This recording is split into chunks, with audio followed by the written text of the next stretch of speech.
wibuke gukomeza gusiga intera, zirikana gufungura amadirishya y'aho utuye cyangwa ukorera, fatanya na mugenzi wawe kuba ijisho ukomeze kwirinda no kurinda abandi COVID-19. Tuzirikana amabwiriza yo kwirinda hato tudatsikira twari twambutse. Sindohoka.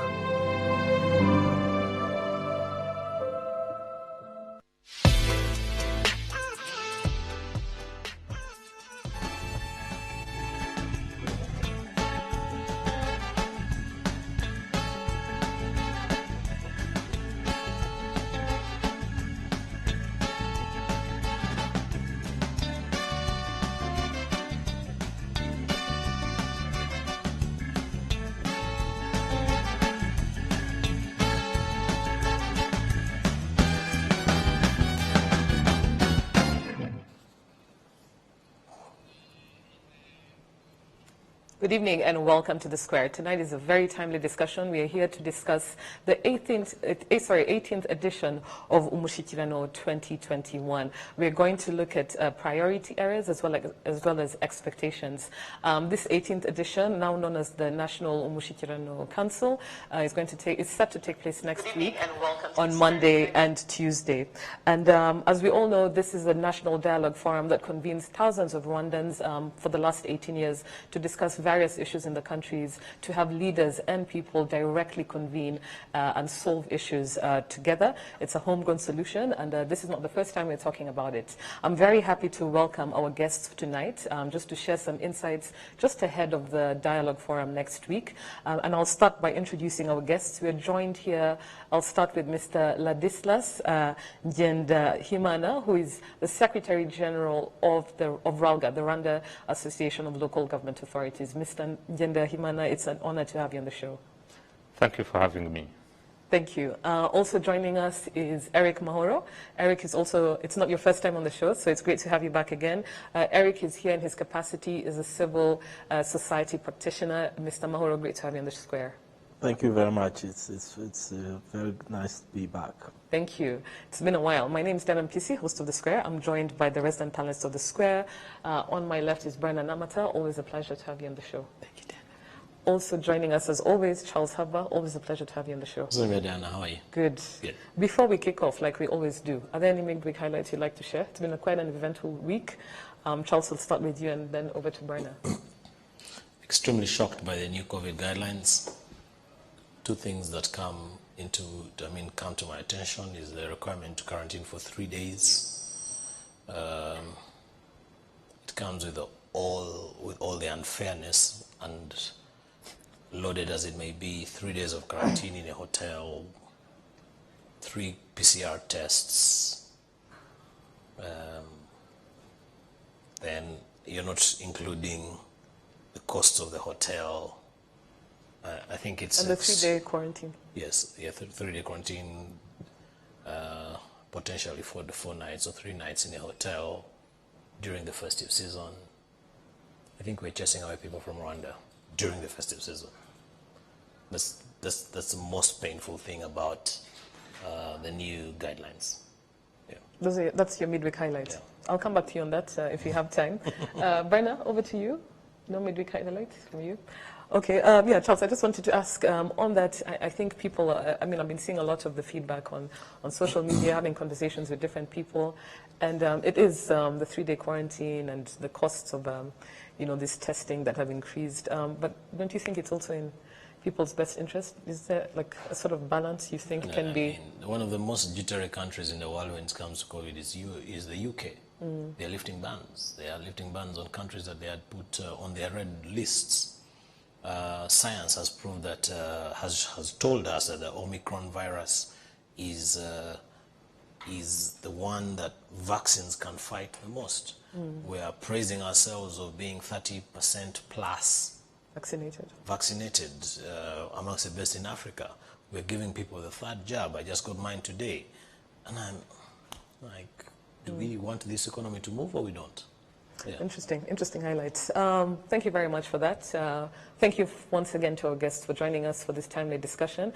Before I kick off, I'd just like to read a couple of tweets just to set the tone for the show tonight. And the first tweet that we have coming in is from Fred Kagame, who says, Umushyikirano 2021, we want to see resolutions on better quality education delivery, zero tolerance on corruption, better service delivery in all, and access to pharmacies by MSc holders.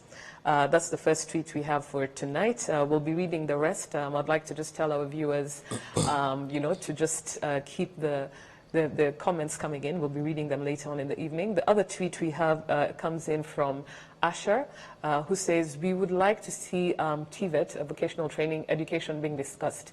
More specifically, school digitization initiatives for quality education and TVET awareness for an accelerated development of our country, Rwanda. Thank you so much for those tweets. We'll just go to the conversation as it is. So my first question is to you, Ladislas, and then Eric, and then later on to my resident panelists. It's to do with expectations and priority areas. Now, we know that Umushyikirano 2020 was postponed last year due to COVID, COVID measures, COVID restrictions, and we are having it here from the last time it was had in 2019. And my question to you is, in reviewing the 17th edition of Umushyikirano 2019, that happened in 2019, if you could just kick off the conversation by starting to examine what you think were some of the relatively successful resolutions that were implemented out of the 12 that were drawn up from the previous National Dialogue Council. Over to you, Ladislas. Thank you, Diana. I don't know exactly which topics shall be discussed at Umushyikirano because of looking even at the trends of the COVID-19 pandemic and the restriction measures that are being taken now. Probably there could be also some changes in the plans ahead. I'm not sure whether it shall happen or not. But looking at the past 2019 resolutions, I think we all agree that most of them have been achieved, probably for two reasons. The resolutions were mainly around human capital development, looking at that, but also at human security aspect. The relocation of people from high-risk zones, from wetlands, that has been mainly achieved. Maybe not 100%, but it has been largely achieved. Also looking at the classroom constructions, over the last 2 years, this has been the priority area in investment, and also looking at the VUP performance in the payment of the wages for these people working, the vulnerable people working in the VUP program. We see that these are the changes and the achievements on the ground. Also the reforms in awarding the scholarships for people in higher institutions. But I think we have maybe one or two areas where we are still lacking behind. Looking at the DHS report that came out yesterday but one, with the findings in stunting, I think there we have a lot to do again. But also there was a resolution around establishing ECD at the community level in each village. This also is far from being achieved. I think mostly we have achieved these resolutions in a hard situations, hard times of COVID-19, but not that we had 2 years to implement these resolutions, whereas normally we had to monitor the implementation over 1 year. So I think we have achieved most of them in hard conditions because of the COVID-19, but still we have maybe this one around establishing the ECDs and eradication of stunting. These are still.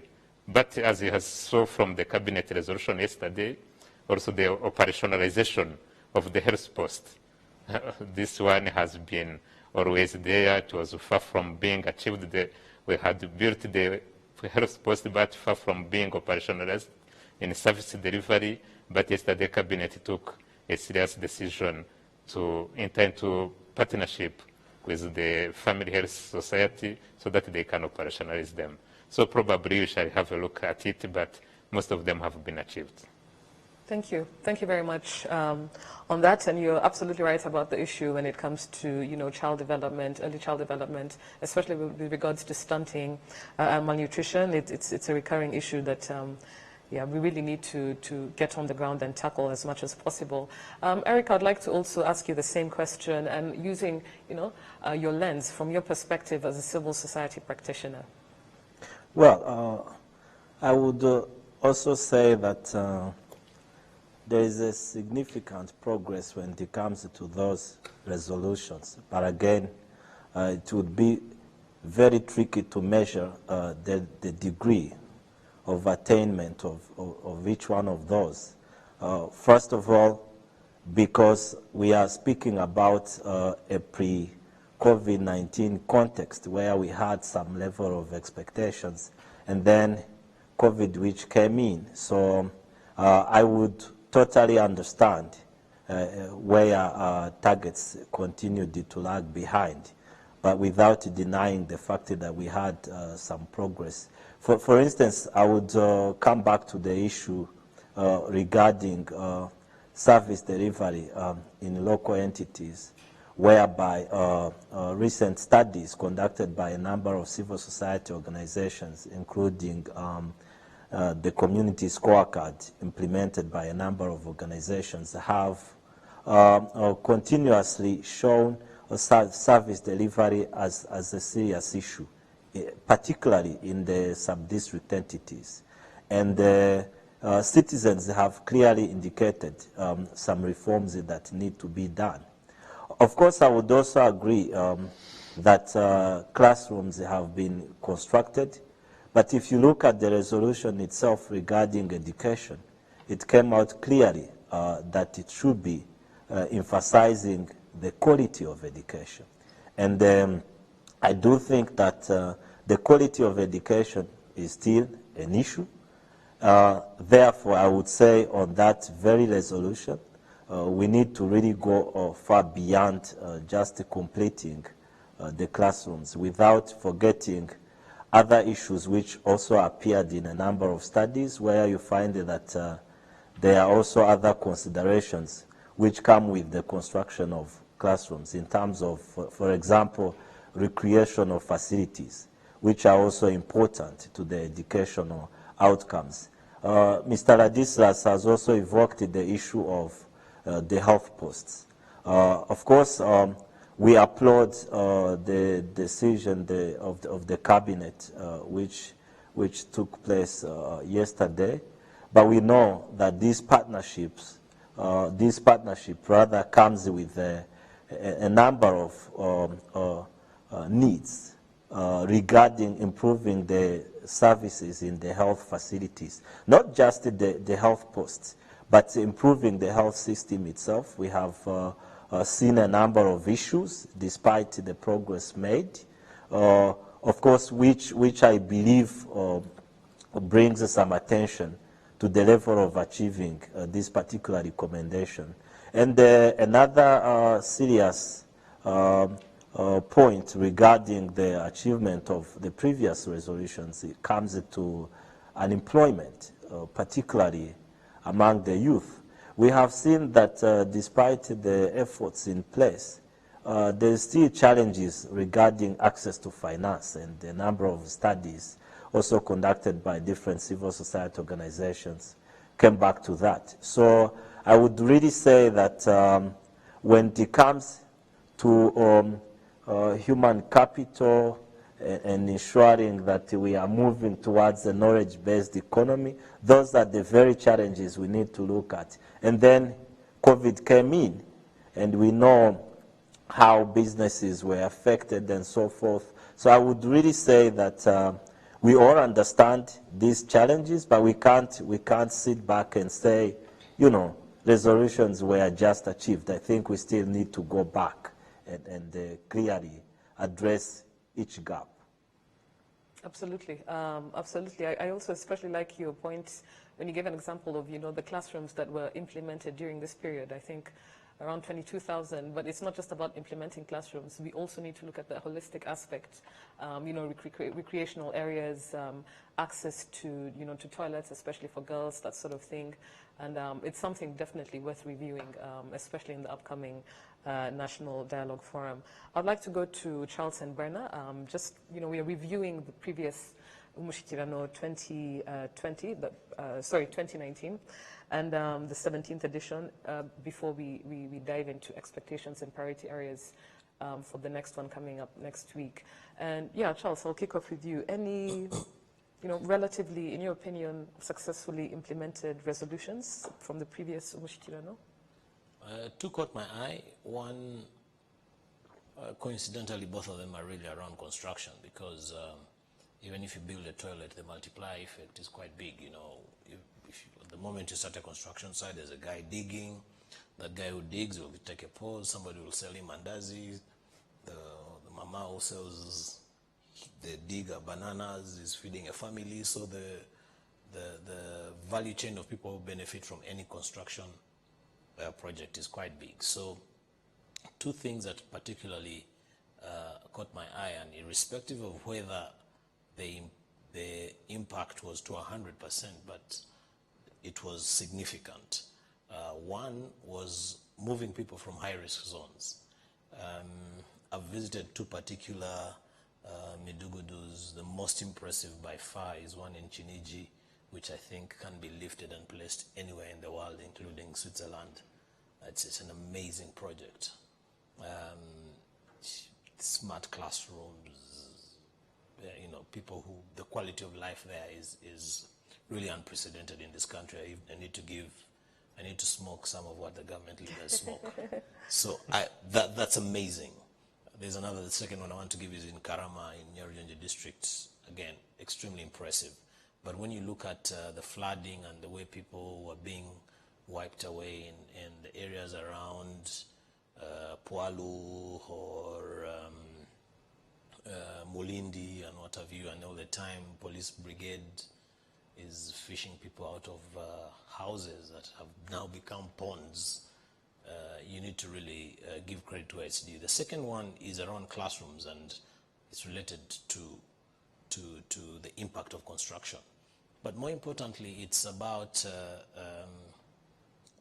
the Rwandan Army is very impactful in these things, especially when it comes to the reserve force, and keeping our ex-servicemen on duty is extremely impactful, not only to their lives, but to our security and our economy. So classrooms and moving people out of high-risk zones have been my highlight. Of the past? Of the past, yes. Yes. Brenna, over to you. I wouldn't want to speculate on the presentation by the Prime Minister, and also more so because it's important that you have evidence on the ground, and I believe the Prime Minister's office will be making a thorough presentation on what has been achieved and what hasn't been achieved.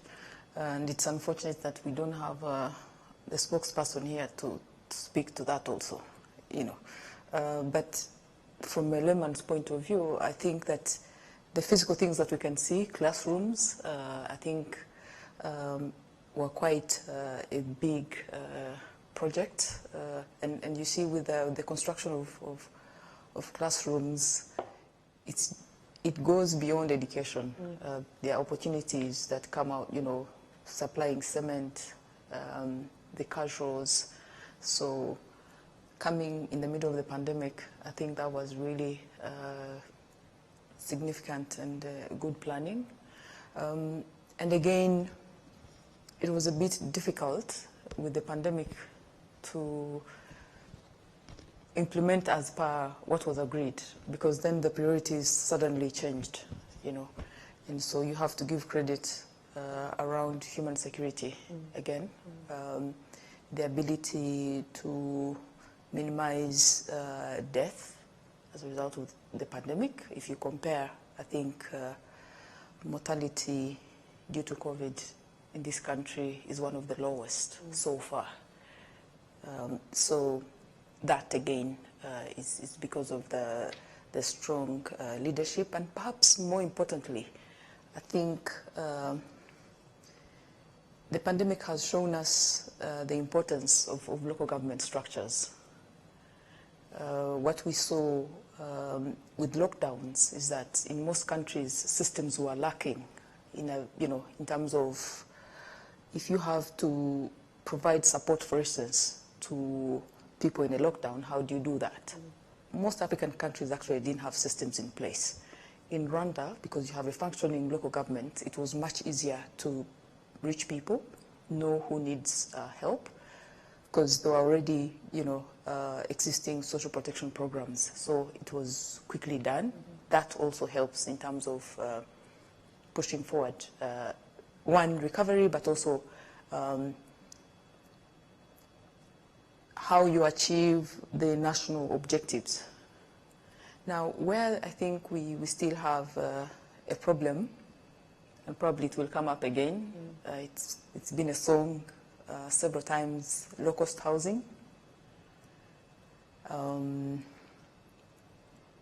would want to blame the pandemic, but if we could have the classrooms, why couldn't we have the low-cost housing projects continue? We know that some that had just been launched before the pandemic suddenly went under. And as of today, I think have not taken off. And we must always remember that decent housing is a basic need. So if you still have many people that don't have access to decent shelter, it is a problem. Decent shelter, access to sanitation, these are basics.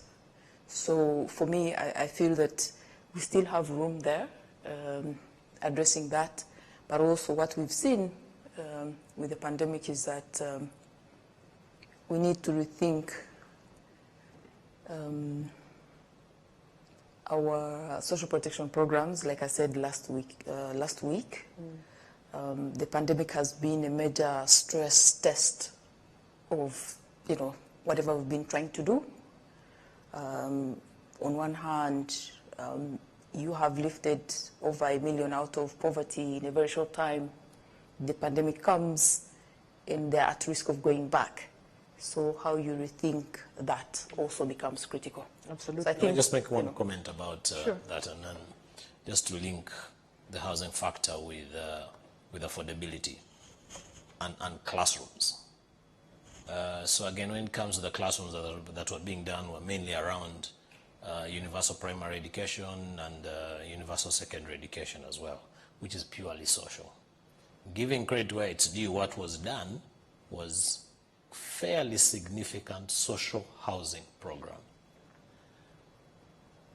I do not think that affordable housing could have been done during these trying times, but I'll give credit where it's due for social housing in terms of moving people who are in dire need and who cannot necessarily afford. So with a clear distinction on that. But that said, I think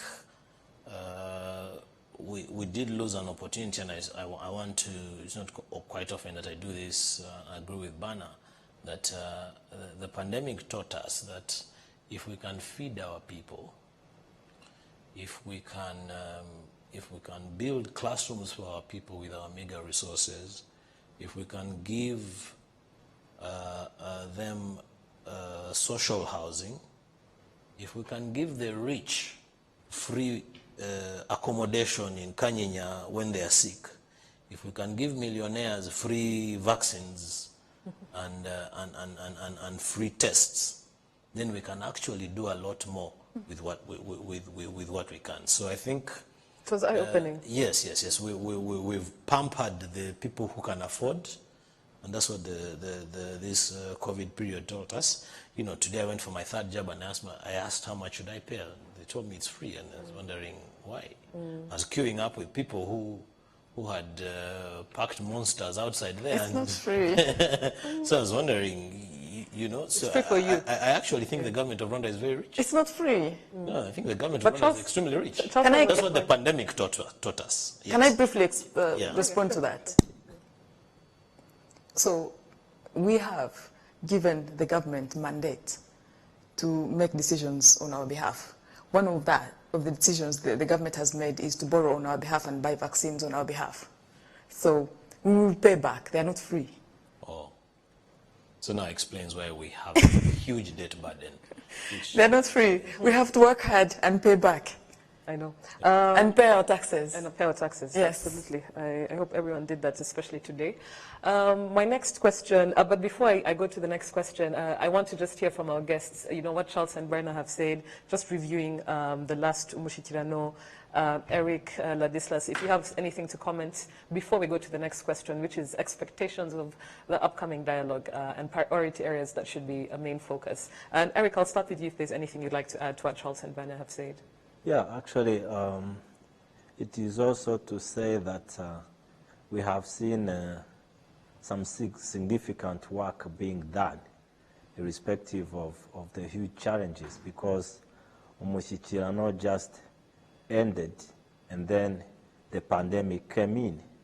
But talking about, for example, the modern villages, for example, spoken about, we have all seen what has been happening across various districts, which means, on one hand, that as Charles was saying, you know, this could be a demonstration that more could be done, for example. But again, we cannot turn a blind eye on the fact that the pandemic equally exposed some of the shortcomings. You know, Pana was talking about the level to which our local government is highly organized, and I do agree to that. But at the same time, if you look at the Rwanda Bribe Index by Transparency International, for example, it also put a light on some of the minor shortcomings that we wouldn't have seen otherwise. And lastly, something which cannot go without commenting is the social protection system, because it was one of the also the main highlights of the last Umushyikirano, whereby it clearly called for improvements in the social protection of practices. And we've seen this in actually recent work we've been seeing done by the local government, particularly LODA. We have seen improvement in the way this direct support, for example, is channeled to the needy ones, which is a significant reflection of improvements pushed by the previous Umushyikirano. Thank you. Over to you, Ladislas. Thank you. I think there is some aspects you have forgotten to talk about, which came up from the last Umushyikirano, about the private sector, the partnership with the private sector, but also the support to the startups, because there was a resolution around that to support the emerging businesses around the small and medium enterprises, which were facing some challenges for them to be established and to be competitive. And there was a resolution around that, and we are happy, at least now. RDB established this startup fund, and this is operational. And I'm not part of the private operators, but I see it, I understand it was established and it is operational.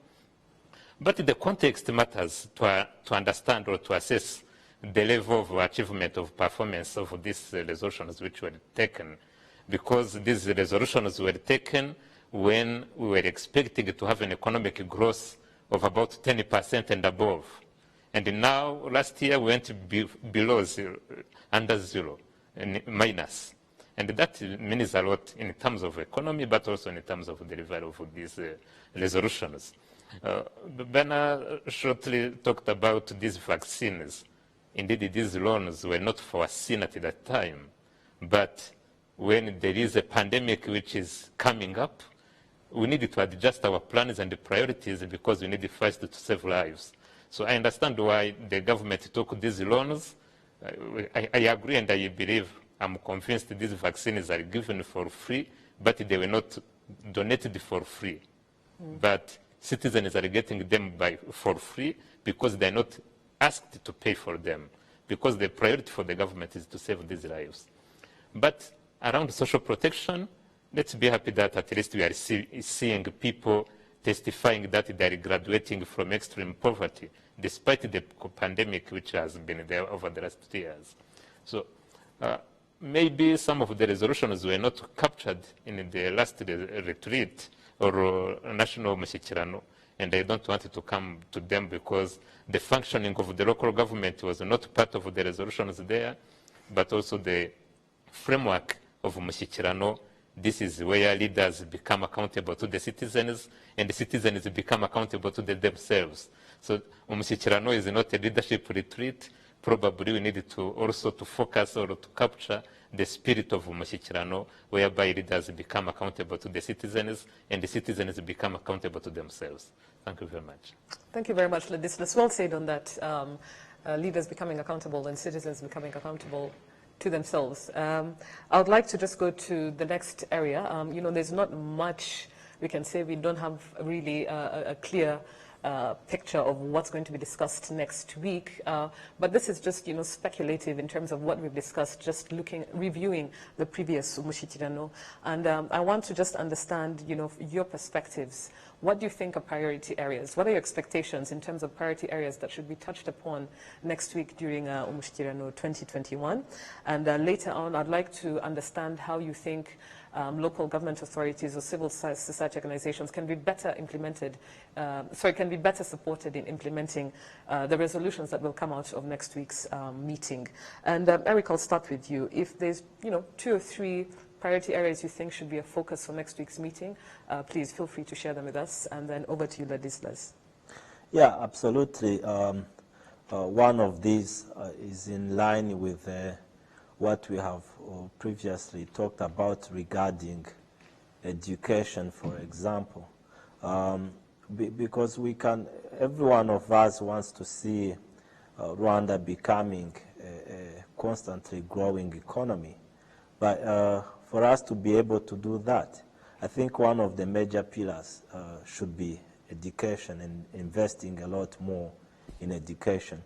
So no doubt we want to see the quality of education being rediscussed in Umushyikirano in terms of implementing the goals of the NST1 when it comes to education, particularly the classroom issues, but for me, much more extensively, to also consider other issues regarding, for example, those facilities talked about, the teachers, and also school feeding, for example, because it affects a lot of vulnerable families. So if that would really be covered, it would be great. And also coming back to the employment, and Ladislas mentioned the supporting startups. This is key because all of this is related, and particularly looking at employment for the young people, without forgetting that the pandemic has probably affected businesses or startups, specifically for youth and others. So this would really be a central discussion, but also looking at increasing access to finance, specifically for the young people, because we have seen that facilities which have been earlier put in place need to be revisited because of you know, what we have seen in the previous studies. The issue also of service delivery, we want to see this. I think we need to go back to the innovations they put in place to improve services, specifically in the sub-district entities, where you see some redundancy in some areas. Why not come back to the service charters functionality, for example, or maybe improve decentralization of some specific services, for instance, from the sector to the cell level, because some studies suggest that there are services which are still at the sector level, which make them really much more centralized, and bringing this back to the cell level would probably make them more accessible to the citizens, but also empowering those very centralized entities to deliver to that. And also, we cannot really have another Umushyikirano, and fairly to talk about the private sector partnership with the government. We have seen some challenges when it comes, for instance, to the small processing units, when it comes to agriculture, whereby you find that some units have been put in place but remain dysfunctional. And this really affects the level of productivity, knowing that agriculture is really a considerable part of our economy. And we have seen issues in some key crops. For instance, all of us have seen complaints in potatoes or maize, the maize value chain or rice value chain. I do believe that these are the areas that should really come back in the next Umushyikirano. And then finally, we want to see citizen participation increase, knowing that the pandemic has really affected some of our conventional methods of citizen participation, knowing that Rwanda is a country that relies on homegrown solutions. Inteko z'abaturage, for example, which have been not operational for the pandemic period. Thankfully, recently they were reopened. But coming back to citizen participation, you know, as key in the Rwanda's decentralization policy would be really critical. I know that with the Rwanda governance scorecard released by RGB recently, citizen participation seems increasing. But for me, it's more than numbers. It's going back to the innovations in place and even daring to ask ourselves whether this still works, you know, and not failing to come up with innovations like digital participation. I've seen the government focusing on literacy, and indeed it's key for the NST1. But coming back to that and say, you know, how could this help us maybe improve citizen participation, which have been a recurrent issue in previous studies, would be really amazing. Thank you. Thank you very much, Eric. Very comprehensive examples of what you and I'm sure many other Rwandan citizens... And he's very diplomatic with his choice of words. Other citizens expect to be discussed next week. Mr. Ngendahimana, over to you. Same question. Thank you very much. I think we need to look at the context to understand or to anticipate the priorities or the topics to be discussed. Incidentally or by coincidence, the previous Umushyikirano took place on 19th and 20th. And this Umushyikirano shall take place on the 20th and the 21st.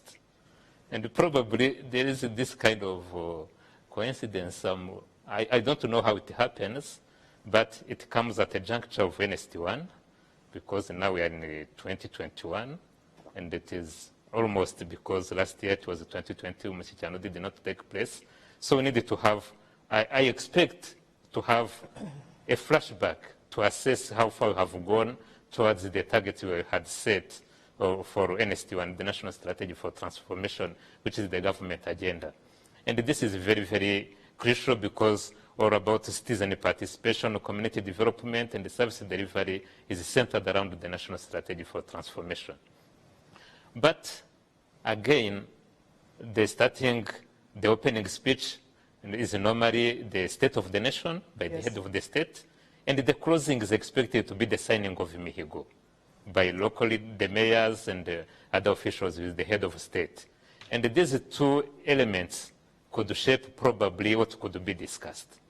One, I expect the discussions to be around what was resolved or decided last time and which was not achieved because of various reasons, particularly the pandemic. These issues which were not achieved mainly are around human capital development. I expect or I wish this could be again discussed because stunting, malnutrition, and early childhood development, it is not only about leadership, it is about also citizenry. Citizens also have a hand and a crucial say about this. And second, looking at this, I'm saying this from the local government, citizens expect better service delivery. and the functioning of local government. Indeed, we have now tools in place. The decentralization policy has been adopted. The law has been passed governing the districts. We have local leaders who have been elected, but that is not enough for local government functioning. Citizens expect delivery and development. And I think these issues should be also discussed at Umushyikirano. Thank you. Thank you very much. Is that okay if I quickly? Eric, just repeat that. Yes. So I want to quickly come back to the issue regarding infrastructure, particularly in the districts, whereby you realize that construction sites, for example, have not been earlier prepared, and we are now having, recently there was another term called satellite districts. So Yes. if we could see better preparations, because if you talk about districts like Rwamagana or Muhanga or Bugesera, we really need to see local leaders delivering to the expectations of the citizens when it comes to the arrangements of sites and putting in place infrastructure. Thank you.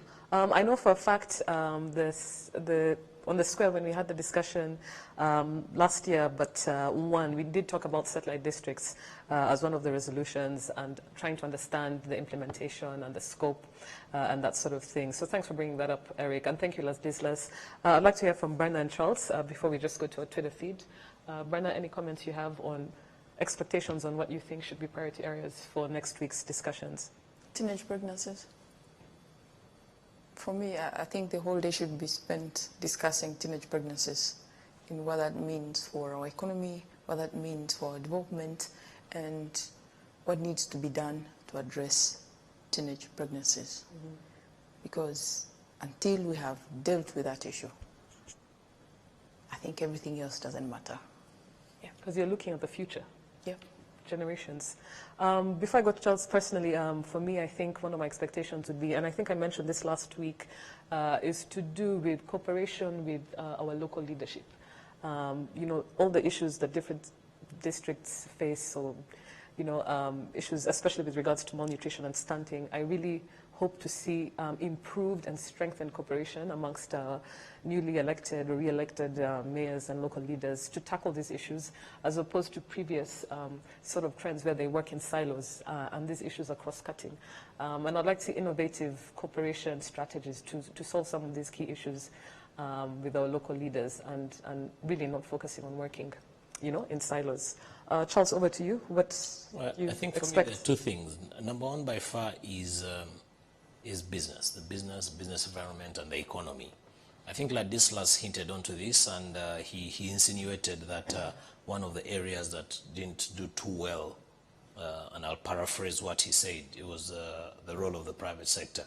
But I think what the pandemic has taught us, and post-COVID, even though we're still grappling with the effects of the new variant, is that we need the economy to boom again. We've suffered so much. The government of Rwanda is very heavily indebted, and we're struggling. Businesses can't pay their taxes, businesses can't pay their loans. The newly elected leaders need to understand that businesses can't pay their loans. The newly elected local leaders need to understand that the banks are about to sell people's properties, and therefore they need to help people to make money. The government, I know, on the backdrop of Umushyikirano, early next year we'll have the leadership retreat. So eventually when we get to the leadership retreat, the leaders need to understand that the economy is in a dire situation. People need to make money. We are not making money as it is. Right? So I think that's extremely important. That's the one thing that in my opinion, I need to be looked at every avenue. And making money is not about saving government business enterprise. It's not about protection of entities where the government has invested.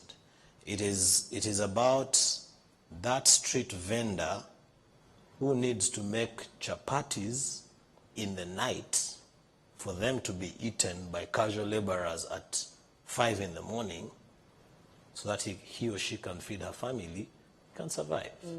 That motorbike driver that needs to feed the 8 children that he has, including dependents, for him to survive. So we really need to come up with very concrete examples, strategies for businesses to survive. It's very blossoming, sort of, you really cover it on the surface for you to say that let the private sector come and do this when you're locking them up.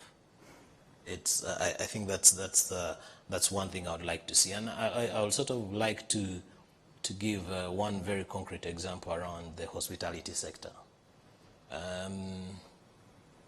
In my personal opinion, the hospitality sector is one sector that touches literally every sector that you can imagine. It will touch the construction sector, it will touch the finance sector, it will touch construction, it will touch finance, it will touch food, it will touch agriculture, it will touch transport, it will touch everything that you can imagine. One of the biggest investors in the hospitality sector is the government of Rwanda, directly and indirectly. So if the government of Rwanda is paying, they should look at it deeply and understand what can be done. And I'm going to give you a very wild example of one of the best hotels that has been invested into by entities, including the government of Rwanda, and that's Kivu Marina Bay, that's in Rusizi. Ladislas from the local government body will appreciate that the Western Province Investment Corporation has invested in that property. Indeed. Yes. So to get to Kivu Marina Bay, and at the risk of sounding as a marketing agent of them, if 2 things can be done. And I'm just giving an example of that particular hotel for 2 reasons. One, because it is probably the farthest point from Kigali, and 2, because there's government investment in there. You require at least 2 PCR tests if you're going to enjoy that facility, yet it's a domestic flight.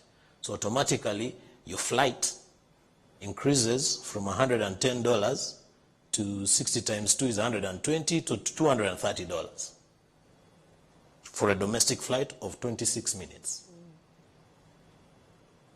Assuming you can't fly and you have to go by road, a usual 5.5 hour road trip now takes you 9 hours because of useless speed cameras.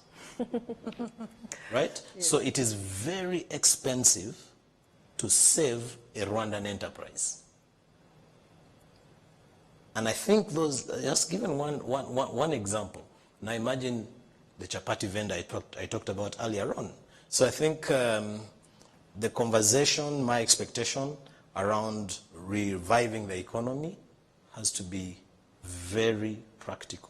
And yes, like you said, Eric talked about homegrown solutions and how we are known for this. Yes. Let's not go too far away about thinking. Let's think about the motor guy. Let's think about our own businesses. Charles, just to add on to that, also extremely holistic. Yes, yes. You know, not to look at it from one lens, just look at the entire value chain and absolutely the impact along. Also, I think it speaks to what Eric was talking about, citizen participation. What you want to see is more of citizen empowerment, you know, to be able to do these things for themselves. We still have government support, you know, many citizens that depend on government support. But what you want is this chapati vendor to feed their family, do everything without government support. And that cannot happen if you still have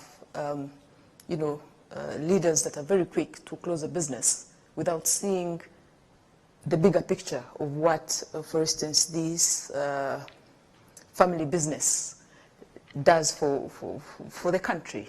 Yeah. So until we have that mindset shift, that every time you see a street vendor, you imagine the family behind them, you know, or if someone is running a small business, you imagine the family behind them before you take any decision to close them down. It will go in terms, will do well in terms of empowering the citizens to actually do more for themselves, because it's unsustainable. Already, like we've talked about, the government has done so much over the last 2 years in terms of supporting, you know, citizens to get back on their feet. I think now the discussion has to be, what can they do for themselves and be able to sustain themselves, you know, without requiring a lot of support. Because even when we talk about the private sector, the discussion in private sector rooms is still, we need government support, we need government support. At what point does the discussion shift? And instead, government is going to the private sector and saying, we need your support. Yep. So just a quick one. I think Bana said something that has tickled my mind. I'm glad Ladislas is here. What COVID has taught us is the high-handedness of the local government entities. That because at Akagari and Umurenje level, you stand, the leaders, executive secretaries and whoever is behind them, stand to make a fortune out of finding people, then they therefore put a lot of emphasis on clamping down business and closing you down and fining you, instead of thinking exactly about your welfare and your livelihood. And I think yes, and I think that's that fine line. And Eric alluded to that. Only that I think he's warming up for a diplomatic appointment. I think just very quickly, I want to go to Eric and Ladislas. But Charles and Brenna, I totally hear you, and I feel like both of you and everyone also in the room is focusing on businesses because of the environment that the pandemic showed us. People need to make money. A lot of people were being fined. There were arbitrary sort of closures, miscommunication between, you know, directives and guidelines and what's being done at the local authority level. My mask is an inch below my eye. So yeah, we are trying to really say, you know, next week, please, let's also have, we expect a huge focus on the economy, on businesses, especially SMEs. Yes. You know, over 90% of our economy depend on these sort of businesses. Closing remarks from our guests. But before we do, just 2 tweets that I'd like to read very quickly. If we could have them on our screens. The first tweet is from Amos, who says, safeguarding our achievements for a better future. Rwanda has registered tremendous progress over the last 20 years, politically, socially, and economically. These achievements are the foundation for the country's future and a legacy for generations to come. Thank you very much for that positive tweet. We have another tweet coming in who says, from Mabran, who says that, hello, The Square, I expect the dialogue to talk about mental health issues and violence in some families.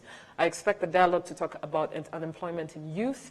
I know this is what Eric was talking about just earlier on. And even people who don't get paid. We also need to think about selling our culture as part of tourism. We have a couple of tweets still coming in, but I think that's really it for tonight. I'd like to head back to our guests very quickly in just, you know, 1 sentence or 2, just closing remarks on this general conversation and expectations for Umushyikirano 2021 that we've been discussing. Just closing remarks going forward. And I'll start with you, Eric, as brief as possible. Thank you. Thank you. First of all, let's have Umushyikirano and the discussion around social protection issues, including profiling. We've heard a lot about ibyiciro by'ubudehe. I would really love to see this ending, and I would like to conclude by what one of the tweets said about mental health, because we cannot do anything if the mental health is not good. We know that we already had issues with the wounds related to our history, but then the pandemic came in, and we know how all of us was affected. So I want to see that being discussed. Thank you. Absolutely. I also agree with the mental health aspect. I know we've talked about it on the Square several times, but even more during the pandemic starting last year and this year. Over to you, Ladislas. Thank you. Umushyikirano cannot cover all the subjects at a go. Yes. There is a need for priority. Yeah. And looking at the context now, we are struggling against the COVID, and we need to recover and to build the resilience so that people can recover quickly. I think whatever the government can do without building resilience and without community and citizen participation could not work. And I think this is important. And also, looking at the pandemic and the lessons learned from it, and the experience we have from the ground, local government need much than they have today. We have the issue of staffing at local government level, particularly at cell level, and also the capacity of these new elected leaders. But this, I say this because citizens need services and need delivery from these leaders, and these leaders need to be accountable to the citizens. So the aspect of resilience, recovery from COVID, but also the functioning of local government is critical for the people to sustain themselves. I think these issues, if they could be discussed, then we could be moving forward, because the health sector itself, we can see what they have achieved and the resilience they have. But moving forward, citizens and local government should be at the center. Thank you. Thank you very much, Ladislas. Thank you very much, Eric. It's been a pleasure having you. Very insightful, contributions, submissions from you. Looking forward to next week. I know a lot of us will be following. I think it's going to be a hybrid, online or physically. So thank you very much to you. Thank you very much, Charlie. Always a pleasure. Berna, always a pleasure. Thank you for your contributions. To our viewers, thank you so much for tuning in and sharing your thoughts, your comments on our social media page. To our partners, Uzi Collections and Bourbon Coffee, thank you for always supporting the Square, keeping it made in Rwanda. Thank you very much. Have a good night. See you again next week. Thank you.